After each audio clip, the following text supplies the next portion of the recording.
I found myself ensnared within the pages of a tragic narrative where the male protagonist's ethereal love, his white moonlight, had just returned. The white moonlight grasped my hand, weeping softly, "Sister, I am truly sorry. I cannot let go of Yunshin.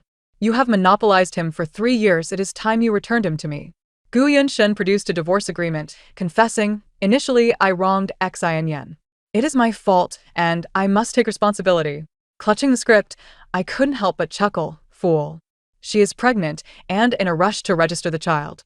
Just accept it, acknowledging it will silence everything." Before sleep, I perused a tale steeped in sorrow. The female protagonist, misunderstood and abandoned by the male lead, suffered as her child fell victim to her own mother's treachery, enduring in silence as if she were mute, ultimately leading to her tragic suicide. Such a narrative left me utterly speechless. Am I truly such a wretched being? Why must I be tormented by this plot? It seems the answer is a resounding yes. For upon awakening, I discovered that I had transformed into the female lead of this tale, Su Xinyo. The plot had progressed to the moment when the male lead, Gu Yunshan's white moonlight, his half-sister Su Xinyan, returned to the country, compelling me to divorce him. Last night, consumed by anger and unable to sleep, I dreamed of how I would retaliate if I were the protagonist. Little did I know, my dreams would manifest so swiftly. Indeed, fortune favors the prepared. At this moment, my mother, Yang Qin, raised her hand to strike me. In the original narrative, even my own mother pressured me to relinquish my husband to Su Xinyan, who, mind you, was born of my father's infidelity. My mother, in an effort to showcase her status as the legitimate wife, willingly nurtured the child of the mistress, treating Su Xinyan as her own daughter. She claimed that one day, Su Xinyan would sincerely regard her as her true mother, asserting that this was the epitome of a woman's ultimate victory over a mistress. What a venomous plot! Yet I am not the protagonist. I cannot bear such indignity. Thus, in the very second before Yang Qin's palm met my cheek, I swiftly evaded her strike. She stumbled, landing ungracefully. Ouch. She cried in pain, pointing a finger at me in outrage. "You wretched girl. How dare you dodge?" This was a scenario absent from the original text. I felt a profound premonition that, from this moment onward, the wheels of fate would begin to turn anew.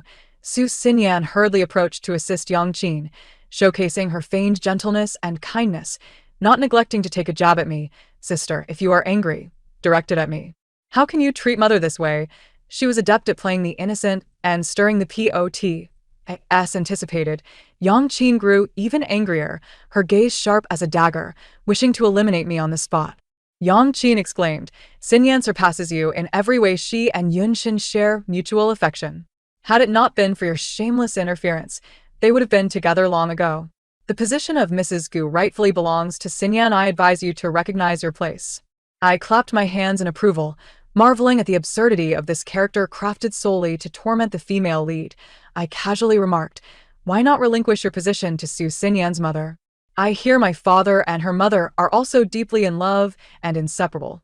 Upon hearing this, Yang Qin's face turned a deep shade of crimson. "Sister, how can you speak to mother like that?" Su Xinyan stepped forward, eager to engage me in debate, her demeanor exuding indignation despite its lack of substance. I smiled coldly. "I merely pointed out what she failed to mention about you, did I not? Your mother is a mistress, and you too are a mistress. You two truly are cut from the same cloth. Is there some hereditary trait in your family? Did humanity's evolution neglect to include you? You are utterly devoid of morality and shame." With eloquence and sharp retorts, I stood my ground, no longer the pliable soft fruit of the past, leaving the three before me utterly speechless. Particularly Gu Yunshin, whose penetrating gaze felt as though it could see through my very soul, despite my not having cast him more than a sidelong glance. Then, to my astonishment, Su Xinyan pouted, grasped my hand, and with a thud, knelt before me. With tearful eyes, she lamented, "Sister, I am truly sorry, but I cannot let go of Yunshin. You have monopolized him for 3 years. It is time for you to return him to me, is it not?" Su Xinyan's countenance is inherently enchanting, and when she weeps, she evokes an overwhelming sense of pity. She embodies the delicate and fragile image of a helpless little flower with remarkable finesse.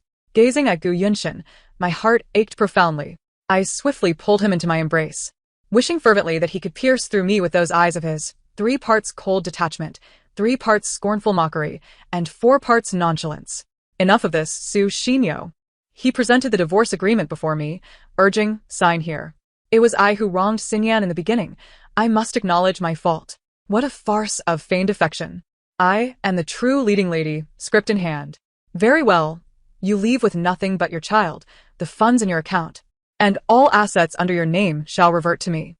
I shall not lay claim to the company, for I have no inclination to manage it. The mere thought of it is exhausting and utterly beyond my capacity. Gu Yunshin's tone was frigid, devoid of the slightest hesitation.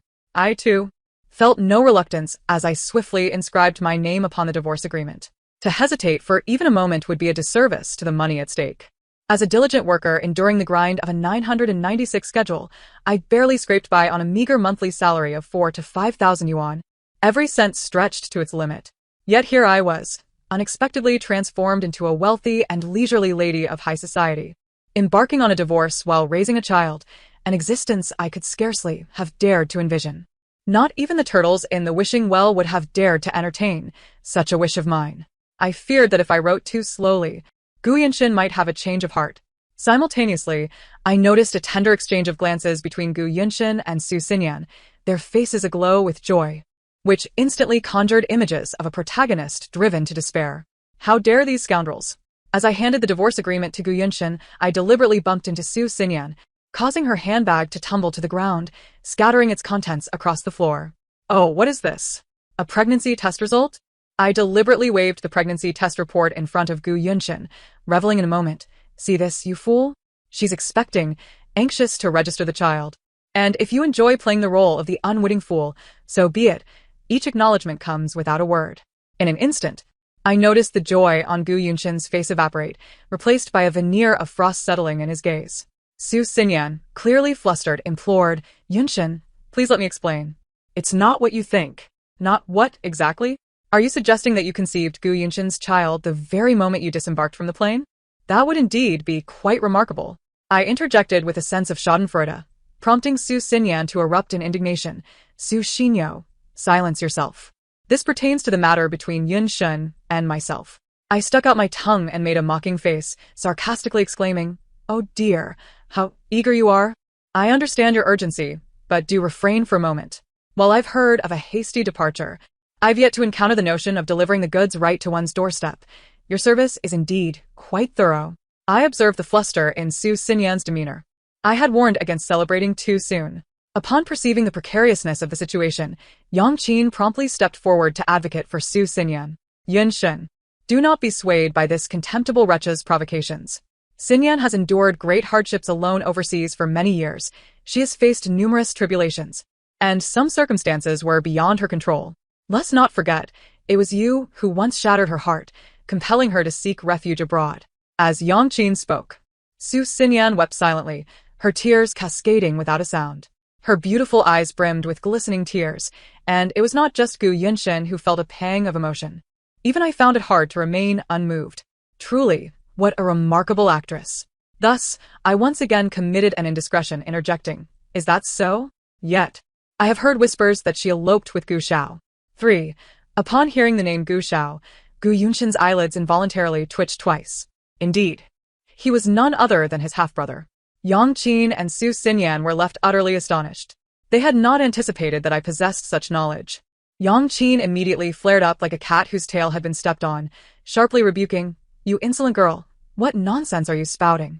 Why does my sister choose to slander me in this manner? Su Xinyan appeared to be burdened with an immense grievance. Yang Qin promptly interjected, You are the one who drugged Yunshin and climbed into his bed. Now you dare to slander Xinyan. How can you be so malicious? In truth, all of this is knowledge that Gu Yunshin would only come to comprehend after the demise of the female protagonist. Su Xinyan never harbored any genuine affection for Gu Yunshin. Rather, she orchestrated a scheme to drug him, leading him to mistake the female protagonist for her during a moment of confusion and subsequently forced himself upon her. As a consequence, Gu Yunshin was compelled to marry the female protagonist. The so-called heartbreak that prompted Su Xinyan to travel abroad was merely a meticulously crafted ruse, as she had clandestinely eloped with Gu Shao. Gu Shao, the illegitimate son of the Gu family, was the product of a cunning mother who manipulated Gu Yunshin's father to the point of bewilderment, to the extent that he intended to bequeath the entirety of the family estate to Gu Xiao. It was her formidable tactics that ultimately led to their divorce, with Gu Yunshin's father departing with nothing. 3 years prior, Gu Xiao, this illegitimate offspring, was the highly sought-after heir to the Gu enterprise. Perhaps they had been scheming for a resurgence all these years, yet their aspirations bore no fruit. Thus, Su Xinyan's return was inevitable. Upon discovering the truth, Gu Yunshin was filled with remorse. He personally ensured Gu Zhao's imprisonment and subjected Su Xinyan to a torment so profound that she yearned for death. Yet, the female protagonist could never return. The fury and injustice that had simmered within upon witnessing this narrative have now erupted in full force. Who dares to speak such falsehoods? Who has dared to slander her? Do you not have any inkling about who procured the medication? Would you like me to assist you in recalling the sequence of events regarding your acquisition of the pharmaceuticals? Alternatively, one might consider a visit to the hospital to ascertain the identity of the life growing within her womb. With each utterance, I advanced towards Yang Qin, compelling her to retreat step by step, her complexion paling with every encroachment. I am not the meek protagonist of the original text who silently endures due to familial ties. I harbor no affection for them and would not hesitate to expose their past misdeeds. How long must one wait for the male lead to gradually uncover the truth, only to later lament his ignorance? Moreover, I have no intention of taking my own life. What do I wish for him to regret? Yang Qin and Su Xinyan were rendered speechless by my retort. Gu Yunshin looked at me with a face full of astonishment. I rolled my eyes at him and remarked, "You should actually thank me. If it weren't for my discovery of the pregnancy test results, that mother-daughter duo would have been scheming about how to pin the child onto you next. How could such a wise and astute woman as my mother-in-law give birth to someone as dim-witted as you? Your mind is so rigid that even a zombie would regurgitate it," followed by a disdainful exclamation. "Pa, love-struck fool." I do not conceal my disdain for Gu Yunshin. In the original narrative, the female protagonist refrains from seeking a divorce for the sake of her child, while Su Xinyan, emboldened by the illegitimate child in her womb, engages in various antics that exacerbate the misunderstandings between Gu Yunshin and the female lead. Later, when the female lead son falls ill and requires surgery, Gu Yunshin is found accompanying Su Xinyan. The female lead's mother, that wretched old woman, deliberately feeds the child prior to the operation, resulting in the tragic demise of the innocent 2-year-old who comprehends nothing of the world. Yet, the mother merely exclaims, "How was I to know it would be this severe? It was not my intention." I observed Xian looking pitifully hungry, and with genuine kindness, I offered him something to eat, yet you choose to reproach me instead? Perhaps it is the heavens themselves that are exacting retribution upon you, as the sins you have committed manifest in the suffering of your son. That which is obtained through unscrupulous means is destined to be fleeting. In truth, her actions were deliberate, for Su Xinyan exhibited signs of a threatened miscarriage, and she had consulted a soothsayer who proclaimed that the child of the protagonist was the source of her affliction. Of course, this soothsayer was orchestrated by Su Xinyan, and the signs of miscarriage were merely a ruse she meticulously crafted. After the death of her son, the protagonist, consumed by despair, ultimately affixed her signature to the divorce agreement, severing her ties with the Gu family. Though Gu Yunshin felt a twinge of emotion, his heart remained steadfastly devoted to Su Xinyan, to the extent that he was oblivious to the time of the protagonist's demise. During the celebration of Su Xinyan's child's first month, a call was made to the female protagonist, only to find her phone turned off. It was presumed that she was sulking, leading to a flurry of text messages. It had been nearly a year. Surely, she had sulked enough by now? Regardless of the circumstances, Xinyan remained your sister. She had specifically invited you to the celebration. If you chose not to attend, how could she possibly save face? The divorce agreement would remain unsigned, and you would continue to be Mrs. Gu.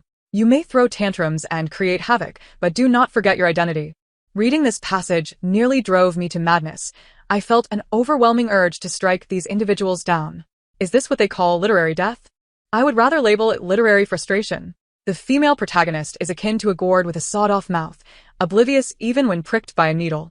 The male lead, a quintessential domineering CEO and an intellectual elite, is utterly manipulated by a White Lotus character. To make matters worse, his mother, steeped in archaic and oppressive thoughts, disregards her biological daughter while cherishing the offspring of the mistress. It is utterly infuriating. However, having now assumed the role of the female protagonist, I am determined to transform this narrative into one of madness. Gu Yunshin was enveloped in a palpable tension.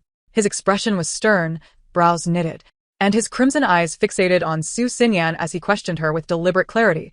Is what you said true? Su Xinyan shook her head vehemently. No, Yunshin. It's not as you think.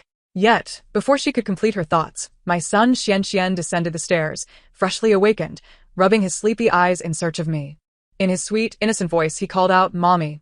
My heart melted instantly. The little one was indeed as described in the narrative, a soft and adorable child. Xianxian. Mommy is here. I hurriedly scooped the little one into my embrace. Upon spotting Gu Yunshin, he expressed delight. Daddy. I swiftly shielded the child's eyes, declaring, That is not your father. He is a filthy thing. Cradling Xianxian, I continued, Xianxian, remember, not every Tom, Dick, and Harry deserves to be your father. Some individuals do not even love their own children and truly ought to seek psychiatric help.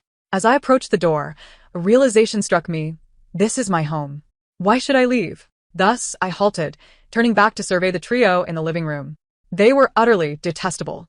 With great restraint, I implored, please, within 3 seconds, vacate my sight. Gu Yunshin strode away with purpose. Su Xinyan followed, weeping and pleading. Yang Qin shot a furious glare in my direction, vowing to settle the score with me later. Ha! Bring it on! As someone who has traversed into a book, do you think I fear her? Days later, I encountered Gu Yunshin at the hospital. Yang Qin was anxiously pulling him towards the inpatient department. Yunshin, you've arrived. Hurry and see Xinyan. The doctor warned that her abortion could be dangerous, yet she insisted on going through with it for you, nearly losing her life. I was taken aback. Is Su Xinyan truly this ruthless to herself? Risking her life for an abortion? It simply could not be.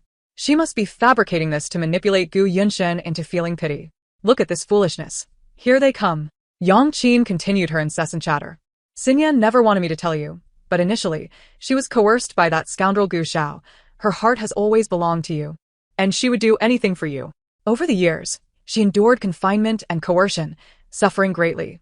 Now that she has returned, you have no idea how many times she has secretly wept. Yang Qin's words were a mix of truth and lies, even moving herself to tears. Strangely enough, it was my premature revelation of the plot that had inadvertently provided them with an opportunity to concoct a cover-up. Perhaps Su Xinyan has indeed faced hardships, but she was never coerced by Gu Shao. After her father was left with nothing, their family lost its source of income, leading to resentment that was unjustly directed at Su Xinyan. She could no longer endure and returned home, even bringing back Gu Zhao's child, hoping to make Gu Yunshin shoulder the blame. Ah, such is love. Gu Yunshin, oblivious to his surroundings, was nearly upon me when he finally noticed Xianxian and me. How absurd. At such a young age, his eyesight seemed to fail him. Furrowing his brows, he asked, What are you doing here? Upon seeing Xianxian, who was receiving an 4-drip, a flicker of urgency crossed his face. What is wrong with Xianxian? He inquired, reaching out to touch him. I deftly sidestepped, retorting, None of your business.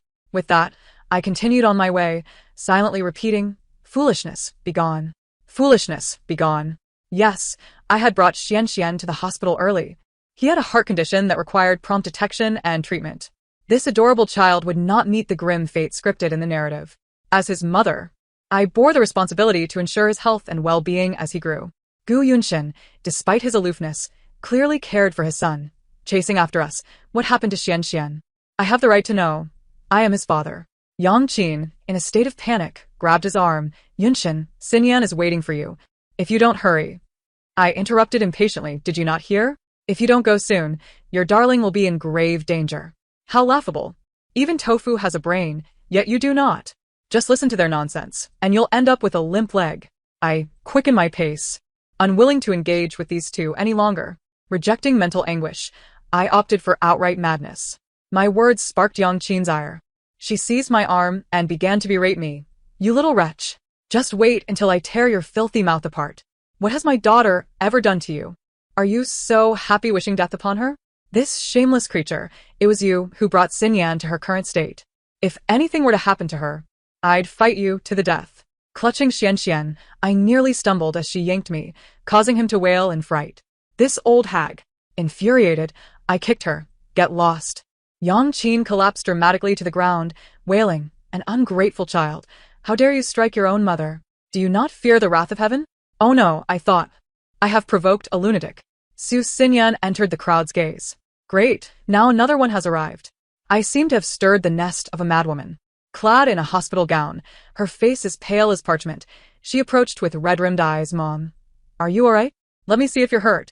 Yang Qin seized Su Xinyan's arm, lamenting dramatically. Xinyan, I can no longer endure this. I raised you with such care, and this is how you repay me? The two of them, a theatrical duo, filled me with an ominous premonition. Truth be told, I regretted my earlier outburst. Had I known, I would have refrained from speaking impulsively. As the crowd grew, Su Xinyan seized the opportunity to turn the tables on me. Sister, you took Yunshin from me, causing me to lose my child, and now you dare to attack our mother? She is the one who gave you life. How could you treat her this way? The Gu family, after all, is a prominent family. The scandal surrounding Gu Yunshin and the Su sisters had once stirred the city, and now, as the past resurfaced, onlookers, both informed and uninformed, were eager to gossip about how I, the elder sister, had shamelessly drugged my brother-in-law, climbed into his bed, and ultimately married him, giving birth to his child. I have come to realize that Su Xinyan is intentionally seizing the opportunity to showcase her talents. During the ruckus at home that day, devoid of an audience, she did not reveal her true acting prowess. Today, however, is when her skills truly come to the fore. Her remarkable audacity and her talent for obfuscation genuinely astound me. Just as I was about to refute her, a powerful voice resonated from afar, affirming the sentiment.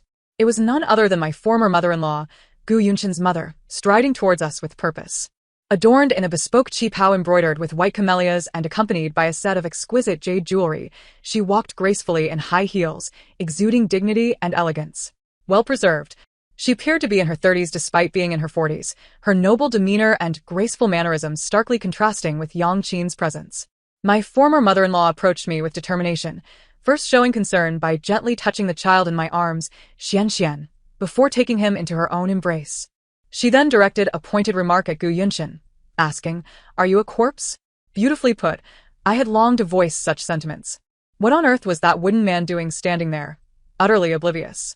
Could it be that his vision is so clouded by his white moonlight that he cannot perceive anyone else? What a scoundrel! It was only then that Gu Yunshin, seemingly coming to his senses, cradled Xian and asked, "Mom, when did you return? Why didn't you inform me to pick you up at the airport? How could I trouble you?" My former mother-in-law replied, looking at Gu Yunshin as if he were simple-minded. She then turned her gaze to Su Xinyan, sizing her up before inquiring, "Are you so eager to show filial piety to another's mother because you have none of your own?" Such assertiveness. Truly, she is a formidable woman who tears apart scoundrels with ease. At this juncture, even Yang Qin dared not cause a scene. Rising from the ground, she plastered a smile on her face and said, "Mother-in-law, you've misunderstood." "Silence. We are not acquainted," my former mother-in-law retorted, pulling my hand as she stated. "My family's divorce agreement is signed.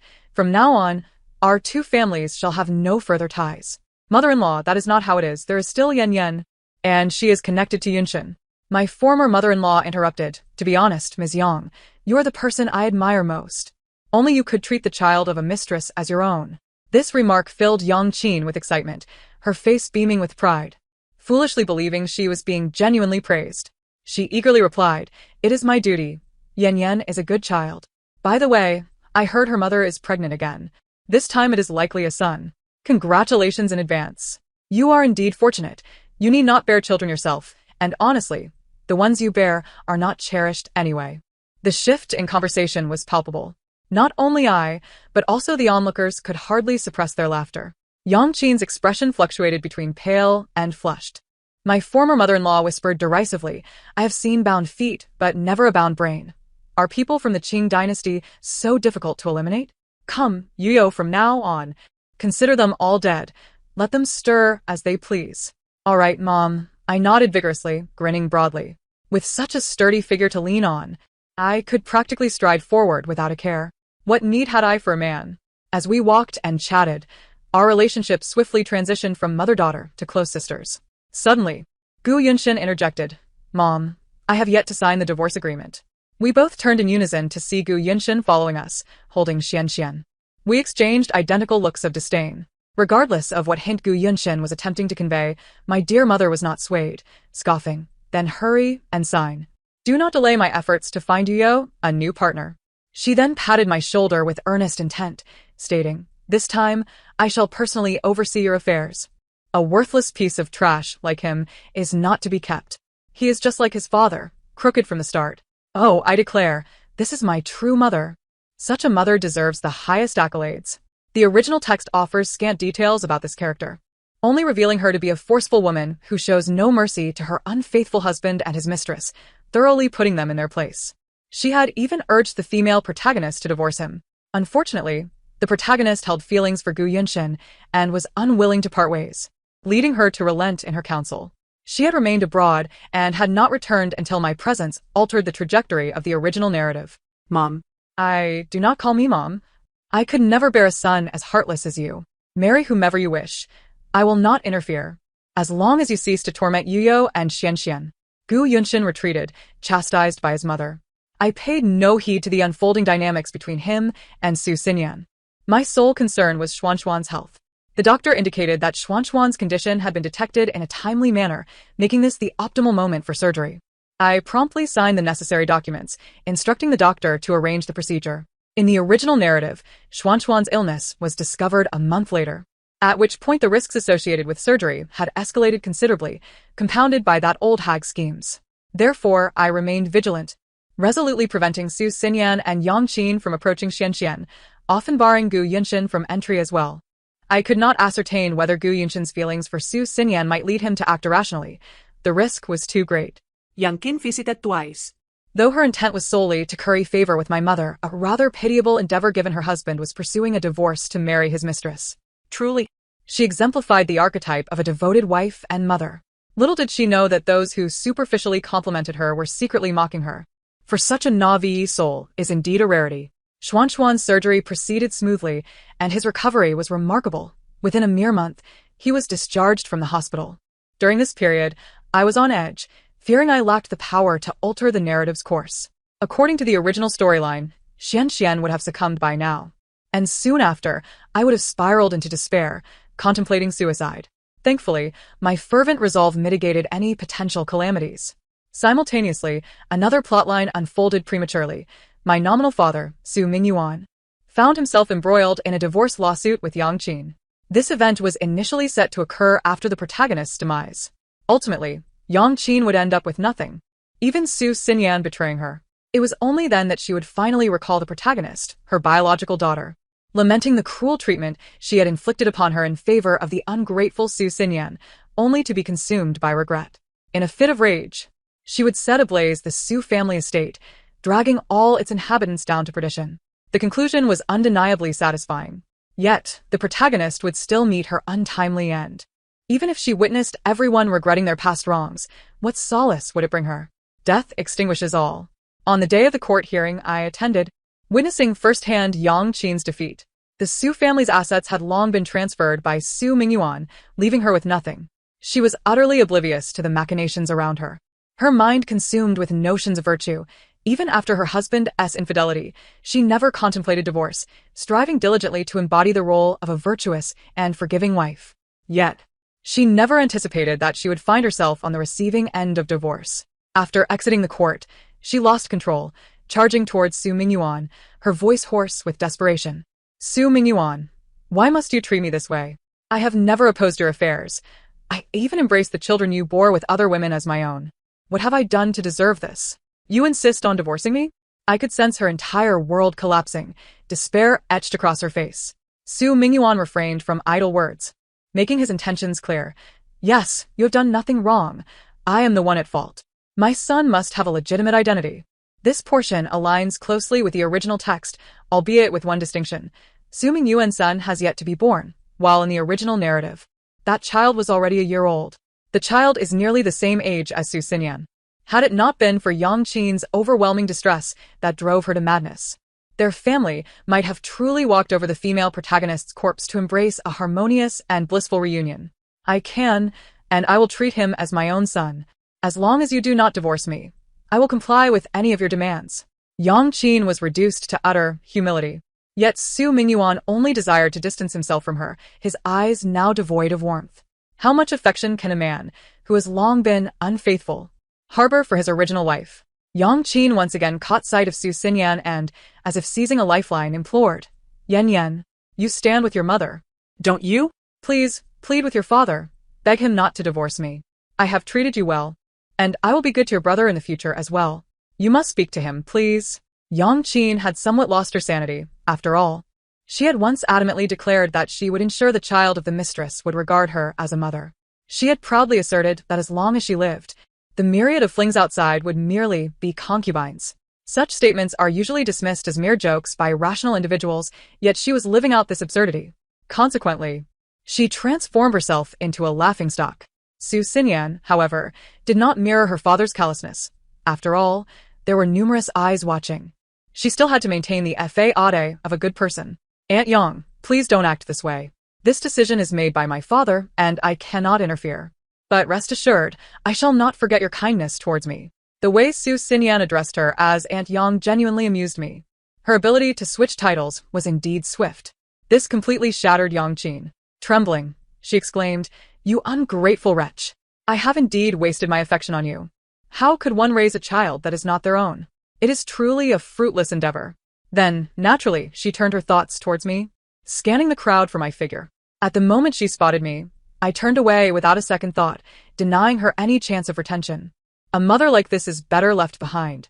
Moreover, I am not the original protagonist, and I am unburdened by the ties of familial affection. I shall not soften my heart. Her current predicament is a result of her own making. Regrettably, I still could not evade Yang Qin's relentless pursuit. She initially bombarded me with messages and calls, weeping and begging for forgiveness. After I blacklisted all her contact methods, she resorted to causing a scene at my home. Her main objective was still to implore me to persuade Su Mingyuan against the divorce. I truly felt pity for her. Can one not live without a man? To prevent being morally coerced, I was prepared. I took out my phone, opened the live streaming software, and pointed it at Yang Qin, stating, "If you can reveal all the things you have done to me over the years, I will forgive you." I was eager to see if she would muster the courage to speak in front of a vast audience. As expected, Yang Qin soon left in a dejected manner. A sense of desolation enveloped me. I could not discern how much of Yang Qin's remorse and tears towards the protagonist were genuine feelings. On the day Gu Yunshin personally delivered the divorce agreement, he inquired before leaving, "Can you tell me where the original Su Xinyo has gone?" I was somewhat taken aback. I had not expected Gu Yunshin to be the first to recognize that I was not the original protagonist. In the original narrative, Gu Yunshin only realized he deeply loved the protagonist after her demise. Is it truly possible to harbor an undetected love? As someone who has been single since birth, I find it incomprehensible. "She has perished, vanished without a trace," I replied. Gu Yunshin remained silent for a moment, then nodded slightly. Without uttering another word, he departed. Regardless, I could not fathom Gu Yunshin's thoughts. Whether he felt sorrow or regret mattered little to me. All I desired was to live well with Xian. Unfortunately, the winds of fate are relentless. Once Su Xinyan's mother was officially recognized, she promptly married Su Mingyuan. On the day of the wedding, Yang Qin created a scene, even injuring someone in the process. Ultimately, she was escorted away by the police. Su Xinyan became the legitimate daughter of the Su family, frequently attending various public events. In truth, she was seeking opportunities to approach Gu Yunshin. She even manipulated the media to create a narrative suggesting that she was soon to marry into the Gu family. However, when reporters questioned Gu Yunshin, he merely responded with icy indifference, "I will ensure that those who spread malicious rumors will face consequences." Within 2 months, Gu Yunshin orchestrated the complete downfall of the Su family. Su Xinyan's attempts at courtship backfired spectacularly, jeopardizing the entire Su family, yet she remained undeterred. Redirecting her animosity toward me, she resurrected old grievances, accusing me of being unfilial. I truly felt as though I was innocently seated at home when calamity struck from above. Initially, I had no intention of engaging with her, yet she insisted on provoking me, repulsing me. Thus, I had no choice but to respond with a lack of courtesy. I proactively unlocked the narrative from the original text. I revealed to the world the details of how Su Xinyan and Yang Qin had drugged me, followed by her elopement with Gu Xiao, her pregnancy, and subsequent miscarriage.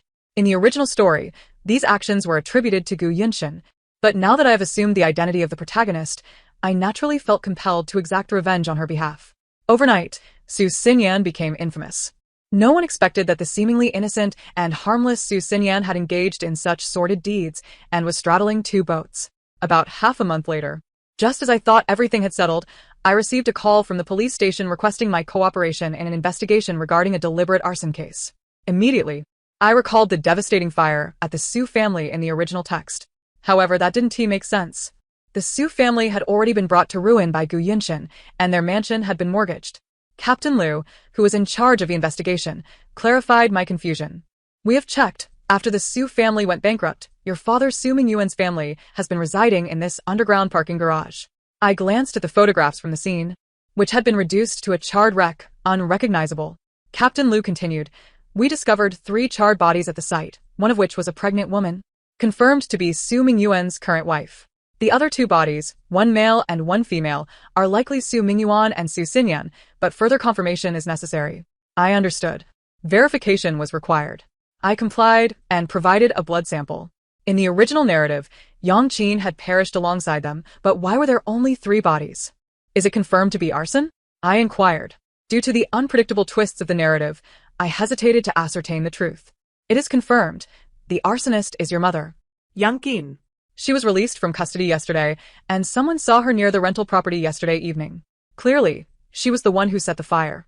The male corpse was undoubtedly Su Mingyuan, but who could the other female corpse be? Yang Qin? Or Su Xinyan? For some reason, an unsettling feeling washed over me. My instincts told me Su Xinyan was still alive. Upon leaving the police station, I hurried home.